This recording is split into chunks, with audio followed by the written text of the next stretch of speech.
Hi ಎಲ್ರಿಗೂ ನಮಸ್ಕಾರ. ನಾನು ನಿಮ್ಮ ಪ್ರವೀಣ್ ಆಚಾ. ಇವತ್ತಿನ ವಿಡಿಯೋದಲ್ಲಿ ಇನ್ಸ್ಟಾಗ್ರಾಮ್ನ ಮೊನಾಲಿಸಾ ಬಗ್ಗೆ ತಿಳಿಸ್ಕೊಳಕ್ಕೆ ಬಂದಿದ್ದೀನಿ.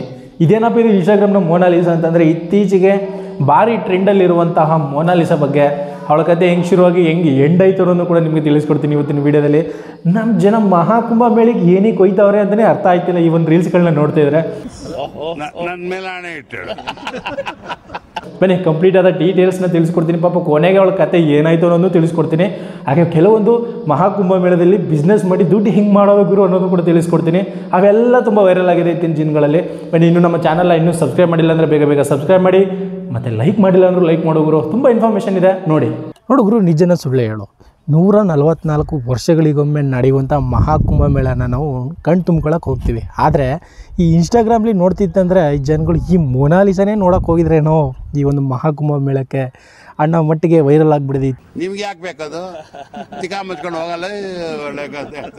ಈ ಸಾಧು ಸಂತರು ಇರುವಂತಹ ಈ ಒಂದು ಪ್ಲೇಸ್ಗೆ ಹೋಗಿ ಈ ಮೊನಾಲಿಸಾನ ವೈರಲ್ ಮಾಡುವಂಥದ್ದು ಏನೋ ಗುರು. ಸೊ ಬನ್ನಿ ಅವಳ ಬಗ್ಗೆ ಕಂಪ್ಲೀಟ್ ಆದ ಡೀಟೇಲ್ಸ್ನ ತಿಳಿಯೋಣ. ಸೊ ಸ್ಟಾರ್ಟಿಂಗು ನೀವು ನೋಡ್ತಿರ್ಬೋದು, ಸ್ವಲ್ಪ ಒಂದು ರೇಂಜ್ಗೆ ವೈರಲ್ ಐತಿ ಈ ಒಂದು ಮೊನಾಲಿಸಾ ಅವ್ರದ್ದು ಒಂದು ವಿಡಿಯೋ. ಯಾರೋ ಒಬ್ಬರು ನೀವು ಏನು ಮಾಡ್ತಿರೋದು ಮತ್ತು ಎಲ್ಲಿ ಇರೋದು, ನೀವು ನಿಮ್ಮ ಕಣ್ಗಳು ತುಂಬ ಚೆನ್ನಾಗಿದೆ, ಹಂಗಿದೆ ಹಿಂಗಿದೆ ಅಂದ್ಕೊಂಡು 1-2-3 ರೀಲ್ಸ್ ಮಾಡಿದ್ರು. ಸೊ ಅದು ವೈರಲ್ ಆಗೋಯ್ತು ಇವರು, ಸಿಕ್ಕಾಬಟ್ಟೆ ವೈರಲ್ ಆಗೋಯ್ತು. अच्छा आप वायरल है दोस्तों। प्रयागराज में माला बेचने वाली लड़की, आपका क्या नाम है? मोनालिसा। मोनालिसा। वो मोनालिसा एक तस्वीर है जिसमें वो लड़की बहुत खूबसूरत है, वैसे ही जो है हूबहू। ಪಾಪ ಅದಾದಮೇಲೆ ಏನು ಅನ್ನಿಸ್ತು ಅಂತಂದರೆ ಕೇಳಿದವ್ರಗಳೇ ನಾನೇ ವೈರಲ್ ಅಂತಲೂ ಕೂಡ ಒಂದಷ್ಟು ರೀಲ್ಸ್ಗಳೆಲ್ಲ ಕೂಡ ಹೇಳ್ಕೊಂಡಿದ್ದಾಳೆ. ಅದಾದಮೇಲೆ ಏನು ಕೋಟ್ಯಾಂತರ ಜನ ಬರೋರು, ಅದರಲ್ಲಿ ಒಂದು 10% ಜನ ಅವಳನ್ನ ನೋಡೋಕೆ ಹೋದ್ರೂ ಪಾಪ ಯಾವ ರೇಂಜಿಗೆ ಅವಳನ್ನ ಬೆಂಡ್ ಎತ್ತುಬಿಟ್ಟಿದ್ದಾರೆ ಒಂದು ವಾರದಲ್ಲಿ ಅಂತಂದರೆ, ನಾನು ಯಾಕಪ್ಪ ಮೊನಾಲಿಸಾ ಅಂತ ಹೆಸರು ಇಟ್ಕೊಂಡ್ಬಿಟ್ಟೆ, ನನ್ನ ಕಣ್ಗಳು ಯಾಕಪ್ಪ ಹಿಂಗಿದೆ ಭಗವಂತ ಅನ್ನೋ ಒಂದು ರೋದನೆ ತುಂಬಿಟ್ಟಿದ್ದಾರೆ ಅವಳ ಮೇಲೆ. ಸೊ ಪಾಪ ಅಷ್ಟೊಂದು ಸ್ಟ್ರಗಲ್ ಅನುಭವಿಸ್ತಿದ್ದಾಳೆ.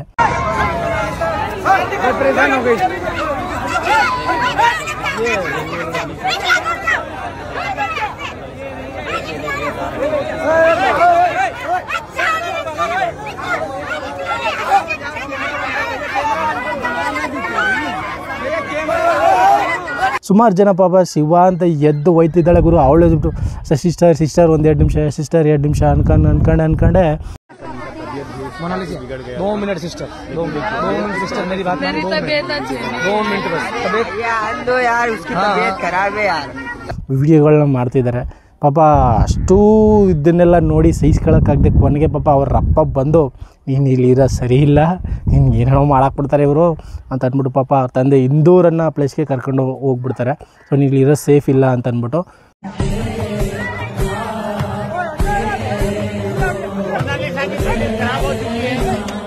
ಸೊ ನೆಕ್ಸ್ಟು ಅವಳ ಒಂದು ಸ್ಟೋರಿ ನೋಡೋದಾಯಿತು ಅಂತಂದರೆ, ಪಾಪ ಅವಳು ಈ ರುದ್ರಾಕ್ಷಿ ಮಣಿಗಳನ್ನು ಮಾರಿ ಜೀವನವನ್ನು ಸಾಗಿಸುವಂಥರು. ಪಾಪ ಕಡು ಬಡ ಕುಟುಂಬದಿಂದ ಬಂದವರು ಅಂತಲೇ ಅನ್ಬೋದು.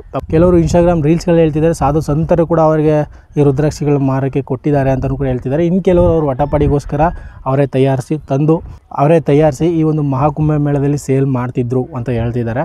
ಸೊ ಬಟ್ ಅವಳ ಒಂದು ಕಣ್ಣುಗಳು ಒಂದೇ ಥರ ಅವಳೊಬ್ಬಳಿಗೆ ಇಲ್ಲ, ಸುಮಾರು ಜನಕ್ಕೆ ಅಲ್ಲಿ ಈ ರುದ್ರಾಕ್ಷಿ ಮಣಿ ಮಾರ್ತಿದ್ರಲ್ಲ ಅವರಿಗೆಲ್ಲ ಹುಡುಗಿರಿಗೆ ಇಬ್ಬರಿಗೂ ಕೂಡ ಈ ಥರ ಕಣ್ಣುಗಳು ಇನ್ನೂ ಅವಳಿಗಿಂತಲೂ ಕೂಡ ಚೆನ್ನಾಗಿರೋಂಥ ಬ್ಯೂಟಿಫುಲ್ ಹುಡುಗರು ಕೂಡ ಅದರಲ್ಲಿದ್ದಾರೆ. ಬಟ್ ತುಂಬ ಅಂದರೆ ತುಂಬ ವೈರಲ್ ಆಗಿದ್ದು ಈ ಮೊನಾಲಿಸಾನೇ. ಯಾಕಪ್ಪ ಅಂದರೆ ಆ ಮೊನಾಲಿಸಿಗೂ ಈ ಮೊನಾಲಿಸಿಗೂ ಕಂಪೇರ್ ಮಾಡಿ ತುಂಬ ವೈರಲ್ ಮಾಡಿಬಿಟ್ರು. ಸೊ ತುಂಬ ವೈರಲ್ ಆಯಿತು ಅದು. ಸೊ ಈ ರೀತಿಯಾಗಿ ವೈರಲ್ ಆಗ್ತಾರೆ ಈ ಮೊನಾಲಿಸಾ ಅನ್ನೋರು. ಸೊ ಅದಾದಮೇಲೆ ಸ್ವಲ್ಪ ದಿನಗಳಾದ್ಮೇಲೆ ಕಾರಣನೇ ಆಗ್ಬಿಡ್ತಾರೆ. ಎಲ್ಲೋದ್ರು ಏನು ಅಂತ ಗೊತ್ತಿರಲ್ಲ. ಬಟ್ ಅವರ ಒಂದು ಜೊತೆ ಕೆಲಸ ಮಾಡ್ತಿದ್ದಾರಲ್ಲ, ಸೇಮ್ ಅದೇ ಕಣ್ಣು ಅದೇ ಒಂದು ಲುಕ್ ಇರುವಂತಹ ಬ್ಯೂಟಿಫುಲ್ ಹುಡುಗಿರು ಇರ್ತಾರಲ್ಲ, ಅವ್ರನ್ನ ಕೇಳಿದಾಗ ಅವರು ಅವ್ರ ತಂದೆ ಬಂದು ಇಂದೂರನ್ನ ಪ್ಲೇಸ್ಗೆ ಕರ್ಕೋದ್ರು ಅಂತ ಹೇಳ್ತಾರೆ. ಬಟ್ ಕೆಲವೊಂದು ವಿಡಿಯೋಗಳ ಪ್ರಕಾರ ಅಲ್ಲಿದ್ದಂತಹ ಕೆಲವು ಸ್ವಾಮೀಜಿಗಳು ಅವ್ರನ್ನ ಪ್ರೊಟೆಕ್ಟ್ ಮಾಡ್ತಾರೆ. ಮತ್ತು ಅವ್ರು ಇಡೀ ವಾಸ ಮಾಡೋಕ್ಕೆ ಇದ್ದಂಥ ಶೆಡ್ಗಳು ಮಾಡ್ಕೊಂಡಿರ್ತಾರಲ್ಲ, ಸೊ ಅಲ್ಲಿ ಕರ್ಕೊಂಡು ಹೋಗಿದ್ರು, ಸ್ವಲ್ಪ ಹೊತ್ತು ಇರಿಸಿ ಆಮೇಲೆ ಸ್ವಲ್ಪ ಪಬ್ಲಿಕ್ ಎಲ್ಲ ಕಂಟ್ರೋಲ್ ಆದ್ಮೇಲೆ ಕರ್ಕೊಂಡು ಹೋದ್ರು ಅಂತ ಹೇಳ್ತಿದ್ದಾರೆ. ಸೊ ಅದು ಒಂದು ಕೂಡ ಮ್ಯಾಟ್ರು. ಮತ್ತು ಇನ್ನೊಂದೇನಪ್ಪ ಅಂದರೆ, ಅದು ಈಗೊಂದು 2 ಡೇಸ್ ಬ್ಯಾಕ್ ಅವ್ರ ಬರ್ತ್ಡೇ ಆಯ್ತಂತೆ. ಸೊ ಅವಾಗಲೇ ಮೇಕಪ್ಪನ್ನೆಲ್ಲ ಮಾಡಿ ತುಂಬ ಚೆನ್ನಾಗಿ ಕಾಣೋ ರೀತಿಯಾಗಿ ಒಂದಷ್ಟು ವಿಡಿಯೋಗಳೆಲ್ಲ ಮಾಡಿದರು. ಈ ಮೇಕ್ ಓವರ್ ಮಾಡ್ತಾರಲ್ಲ ಅವರೆಲ್ಲ ಮಾಡಲಿಂಗ್ ಥರ ಬಳಸ್ಕೊಂಡು ಒಂದಷ್ಟು ಫೋಟೋಶೂಟ್ ಎಲ್ಲ ಮಾಡ್ತಿದ್ದಾರೆ. ಈಗ ಅಲ್ಲಿರುವಂಥ ಅಕ್ಕಪಕ್ಕದಲ್ಲೆಲ್ಲ ಫೋಟೋಶೂಟ್ಗಳು ಮಾಡಿ ಒಂದು ಸಿನಿಮ್ಯಾಟಿಕ್ ಶಾರ್ಟ್ಸ್ ಎಲ್ಲ ತೆಗೆದು ಇನ್ಸ್ಟಾಗ್ರಾಮಲ್ಲಿ ವೈರಲ್ ಮಾಡ್ತಿದ್ದಾರೆ. ಅವಳ ಫಾಲೋವರ್ಸು ತುಂಬ ಕಮ್ಮಿ ಇದ್ದರು. ಅವಳು ಕೂಡ ಇನ್ಸ್ಟಾಗ್ರಾಮ್ ಯೂಸ್ ಮಾಡ್ತಿದ್ದು, ಅವಳದು ಕೂಡ ಐಡಿ ಇತ್ತು. ಸ್ವಲ್ಪ ಫಾಲೋವರ್ಸ್ ಕಮ್ಮಿ ಇದ್ದರು, ಬಟ್ ಆವಾಗಲಿಂದ ಕೂಡ ಅವಳು ಕಾಲೇಜ್ ಟೈಮ್ದೆಲ್ಲ ವಿಡಿಯೋಸ್ಗೆಲ್ಲ ಸಿಗುತ್ತೆ, ನೀವು ಅವಳು ಇನ್ಸ್ಟಾಗ್ರಾಮಲ್ಲಿ ನೋಡ್ತು ಅಂತಂದರೆ ಅವಳ ಹೆಸರಲ್ಲಿ ಇರುವಂಥ ಕೆಲವೊಂದಷ್ಟು ಫೇಕ್ ಐಡಿಗಳು ತುಂಬ ಫಾಲೋವರ್ಸ್ನ ತೊಗೊಂಡಿದೆ. ಬಟ್ ಅವ್ರ ನಿಜವಾದ ಫಾಲೋವರ್ಸ್ಗಳು ಅಂದರೆ ನಿಜವಾದ ಇನ್ಸ್ಟಾಗ್ರಾಮ್ ಐಡಿಯಲ್ಲಿ ತುಂಬ ಕಡಿಮೆ ಇದೆ. ಸೊ ನೀವು ನೋಡ್ತಾ ಇರ್ಬೋದು, ಚೆಕ್ ಮಾಡಿ ಬೇಕಾದ್ರೆ ಒಂದ್ಸತಿ ಸಿಗುತ್ತೆ. ಅದಾದಮೇಲೆ ಮತ್ತೊಂದು ಬಿಸ್ನೆಸ್ ಐಡಿಯಾ ಅಂತ ಹೇಳಿದೆ. ಸೊ ಬಿಸ್ನೆಸ್ಸು ಅಂತಂದರೆ ಯಾವ ರೀತಿಯಾಗೆಲ್ಲ ಬಿಸ್ನೆಸ್ ಮಾಡಿದ್ದಾರೆ ಅಂತಂದರೆ, ಒಂದು 10 ರೂಪಾಯಿ ಒಂದು ಗಂಧದ ಡಬ್ಬಿ ತಗೊಂಡೋಗಿ 65,000 ಸಂಪಾದನೆ ಮಾಡಿದ್ದಾರಂತೆ. ಸೊ ಈ ರೀತಿಯಾಗಿ ಬಿಸ್ನೆಸ್ ಐಡಿಯಾಗಳು ಬಂದಿದೆ. ಮತ್ತು ಇನ್ನೊಂದೇನಪ್ಪ ಅಂತಂದರೆ, ಇನ್ನೊಬ್ಬರು 10 ರೂಪಾಯಿಲಿ ಬೇವಿನ ಕಡ್ಡಿನ ಮಾರಿ ಲಕ್ಷಾಂತರ ರೂಪಾಯಿ ದುಡ್ಡು ಸಂಪಾದನೆ ಮಾಡಿದ್ದೀನಿ ಅಂತಲೂ ಕೂಡ ಇನ್ಸ್ಟಾಗ್ರಾಮಲ್ಲಿ ಹಾಕೊಂಡಿದ್ದಾರೆ. ಮತ್ತು ಇನ್ನೊಂದು ಟೀ ಬಿಸ್ನೆಸ್ಸು, ಕೆಲವೊಂದು ಕಡೆ ಫ್ರೀಯಾಗಿ ಟೀ ಸಿಗ್ತಿದೆ, ಕೆಲವರು 10 ರೂಪಾಯಿಲಿ ಸೇಲ್ ಮಾಡ್ತಿದ್ದಾರೆ. ಟೀ ಬಿಸ್ನೆಸ್ ಬಗ್ಗೆನೇ ಕಂಪ್ಲೀಟಾಗಿ ಕೇಳೋದಾಯಿತು ಅಂತಂದರೆ, ಅಲ್ಲಿ ಕೆಲವೊಂದು ಈ ಶೆಡ್ಗಳಲ್ಲೂ ಸ್ವಾಮೀಜಿಗಳು ಮತ್ತು ಆ ಕಡೆ ಕೆಲವೊಂದು ಫಂಡರ್ಸ್ಗಳಲ್ಲಿ ಏನು ಮಾಡ್ತಿದ್ದಾರೆ, ಫ್ರೀಗೆ ಟೀ, ಊಟ, ತಿಂಡಿ ವ್ಯವಸ್ಥೆ ಎಲ್ಲ 3 ಟೈಮ್ಸು ಕೂಡ ಮಾಡ್ತಿದ್ದಾರಂತೆ.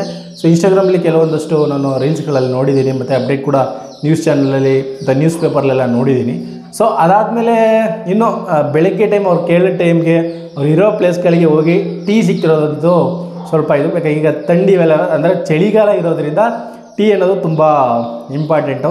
ಚಹಾ ಪ್ರಿಯರಿಗೆ ಟೀ ಅನ್ನೋದು ತುಂಬ ಇಂಪಾರ್ಟೆಂಟ್ ಆಗಿದೆ. ಸೊ ಅದರಿಂದ ಅವರು ಇರುವಂಥ ಪ್ಲೇಸ್ಗೆ ಹೋಗಿ ಟೀನ ಸೇಲ್ ಮಾಡಿ ದಿನಕ್ಕೆ ಒಂದು 4,000-5,000 ಕಸ್ಟಮರ್ಸ್ನ ರೀಚ್ ಮಾಡ್ತಿದ್ದಾರೆ ಅಂತ ಹೇಳ್ತಾ ಇದ್ದಾರೆ. ಒಂದು ಟೀಗೆ 10 ರೂಪಾಯಿ ಅಂತಂದರೆ 4,000 ಜನಕ್ಕೆ ಎಷ್ಟಾಯ್ತು ಗುರು? ದಿನಕ್ಕೆ ಮಲ್ಟಿಪೈಡ್ ಮಾಡ್ಕೊಳ್ಳಿ ನೀವೇನೆ ಒಂದು ಕ್ಯಾಲ್ಕುಲೇಷನ್ಲಿ, ನಿಮಗೆ ಗೊತ್ತಾಗುತ್ತೆ ಎಷ್ಟು ದುಡ್ಡು ಸಂಪಾದನೆ ಮಾಡ್ತಿದ್ದಾರೆ ಅಂತ. ಸೊ ಇರಲಿ, ಈ ರೀತಿಯಾಗಿ ಬಿಸ್ನೆಸ್ನ ಮಾಡ್ತಿದ್ದಾರೆ. ಸೊ ಇದು ಬಿಸ್ನೆಸ್ಗಳ ಒಂದು ಟ್ರಿಕ್ಸು. ಬೇವಿನ ಕಡ್ಡಿ ಮಾರಿ ದುಡ್ಡು ಮಾಡ್ತಿದ್ದಾರೆ, ಟೀ ಮಾರಿ ದುಡ್ಡು ಮಾಡ್ತಿದ್ದಾರೆ, ಹಣೆಗೆ ಗಂಧವನ್ನು ಇಟ್ಟು ಕೂಡ ದುಡ್ಡು ಮಾಡ್ತಿದ್ದಾರೆ, ಕೆಲವರು ಭಿಕ್ಷೆ ಬೇಡಿ ಕೂಡ ದುಡ್ಡು ಮಾಡ್ತಿದ್ದಾರಂತೆ. ಇನ್ಸ್ಟಾಗ್ರಾಮಲ್ಲಿ ತುಂಬ ವೈರಲ್ ಆಯಿತು ಇತ್ತೀಚೆಗೆ. ಯಾವುದಪ್ಪ ಅಂತಂದರೆ, ನಾನು ಕುಂಭಮೇಳಕ್ಕೆ ಹೋದರೆ ಒಬ್ಬರ ಹತ್ರ 1 ರೂಪಾಯಿನ ಹೆಂಗಾರ ಮಾಡಿ ಕಲೆಕ್ಟ್ ಮಾಡಿದ್ರೆ ನಾನು ಕೋಟ್ಯಾಧಿಪತಿ ಆಗ್ಬೋದಲ್ಲ ಅಂತ.